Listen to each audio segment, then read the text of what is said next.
प्रिय छात्रों, हिंदी के इस शिक्षण सत्र में आपका हार्दिक स्वागत है। आज हम गद्य खंड के अंतर्गत भाषा और आधुनिकता निबंध के छठे भाग का अध्ययन करेंगे। प्रस्तुत अंश में लेखक ने भाषा की नवीनता के आशय को स्पष्ट किया है। लेखक का मानना है कि विज्ञान की प्रगति के कारण अस्तित्व में आने वाले उपकरणों के लिए अलग अलग भाषाओं में अलग अलग नाम दिया जाना उचित नहीं है। इससे भ्रम की स्थिति उत्पन्न होगी। अतः हमें आविष्कारक देश द्वारा दिए गए नाम को उसी रूप में स्वीकार करना चाहिए। गद्यांश देखें। विज्ञान की प्रगति के कारण नई चीजों का निरंतर आविष्कार होता रहता है। जब कभी नया आविष्कार होता है उसे एक नई संज्ञा दी जाती है। यहां पर कठिन शब्दों का अर्थ और व्याख्या के साथ देखते चलें। लेखक का विचार है कि विज्ञान की प्रगति माने उन्नति, विकास के कारण नई चीजों माने वस्तुओं का निरंतर माने लगातार आविष्कार होता रहता है।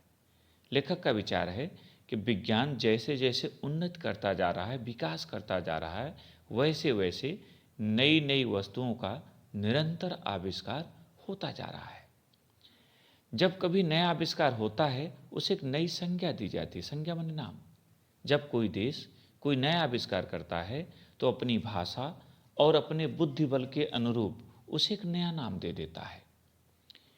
जिस देश में उसकी सृष्टि की जाती है वह देश उस आविष्कार के नामकरण के लिए नया शब्द बनाता है। वही शब्द प्रायः अन्य देशों में बिना परिवर्तन के वैसे ही प्रयुक्त किया जाता है। लेखक कहता है कि जिस भी देश में कोई नया आविष्कार होता है, कोई नई खोज होती है, वह देश अपने भाषा के अनुरूप अपने विवेक के उस आविष्कार के लिए एक नाम देता है, उसका एक नामकरण करता है और अन्य देशों में भी बिना परिवर्तन के, उसमें कोई परिवर्तन किए बिना वह नाम प्रचलित हो जाता है। यदि हर देश उस चीज के लिए अपना नाम देता रहेगा तो उस चीज को समझने में दिक्कत होगी, दिक्कत में परेशानी।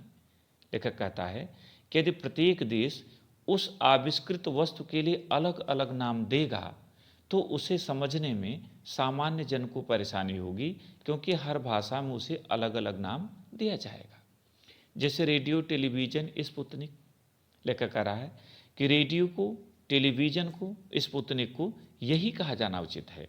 यदि हम अपनी भाषा के अनुसार इसका अलग नामकरण कर देंगे तो अन्य देश के लोगों को समझने में दिक्कत होगी कि यह वस्तु क्या है। प्राय सभी भाषाओं में इनके लिए एक ही शब्द प्रयुक्त है। और एक उदाहरण देखिए, सीढ़ी लगाना। ऊपर चढ़ने के लिए अनादिकाल से भारत में एक ही साधन मौजूद था, सीढ़ी। औद्योगिक क्रांति आदि ने आवश्यकता के अनुसार और भी कई तरह की सीढ़ियों का निर्माण किया, जैसे लिफ्ट, एलिवेटर, एस्केलेटर आदि।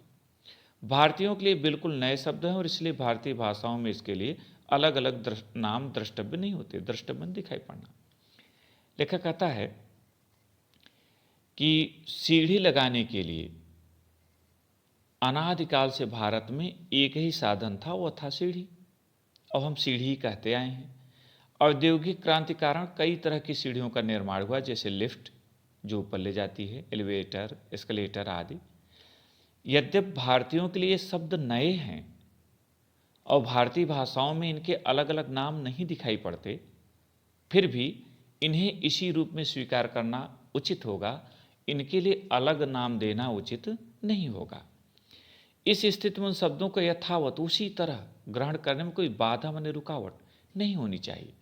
फ्रेंच और लैटिन भाषाओं से अंग्रेजी ने ऐसे ही कई शब्दों को आत्मसात कर लिया और अंग्रेजी से रूसी ने। लेखक कहता है कि फ्रेंच और लैटिन भाषा में जो शब्द थे, अंग्रेजी ने उन्हें हूबहू उसी रूप में स्वीकार कर लिया और बाद में अंग्रेजी से रूसी भाषा ने भी उसी रूप में स्वीकार कर लिया। इसी तरह हमें भी नए नए जो आविष्कार हो रहे हैं, उनके लिए जो नए शब्द दिए जा रहे हैं, नए नाम दिए जा रहे हैं, उन्हें उसी रूप में स्वीकार कर लेना चाहिए।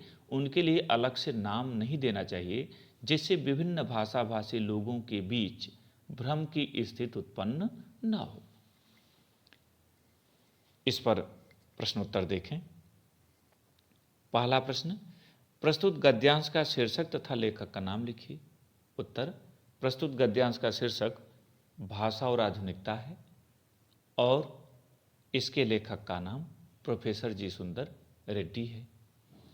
दूसरा प्रश्न, रेखांकित अंश की व्याख्या कीजिए। और यहाँ रेखांकित अंश है, जब कभी नया आविष्कार होता है उसे नई संज्ञा दी जाती है। जिस देश में उसकी सृष्टि की जाती है वह देश उस आविष्कार के नामकरण के लिए नया शब्द बनाता है। वही शब्द प्राय अन्य देशों में भी बिना परिवर्तन के वैसे ही प्रयुक्त किया जाता है। उत्तर, निबंधकार प्रोफेसर जी सुंदर रेड्डी जी कहते हैं कि आज विज्ञान की प्रगति के कारण नए नए आविष्कार हो रहे हैं। जब कभी किसी भी देश में ये आविष्कार होते हैं तब वह अपनी भाषा और बुद्धि बल से उस आविष्कृत वस्तु का नामकरण करता है और वही नाम बिना किसी परिवर्तन के अन्य देशों में भी प्रचलित हो जाता है, जो कि आवश्यक है। तीसरा प्रश्न, विज्ञान की प्रगति के कारण किसका आविष्कार होता रहता है? उत्तर, विज्ञान की प्रगति के कारण नवीन वस्तुओं का आविष्कार होता रहता है। चौथा प्रश्न, किस चीज को समझने में दिक्कत कब होगी? किसी चीज को समझने में दिक्कत कब होगी?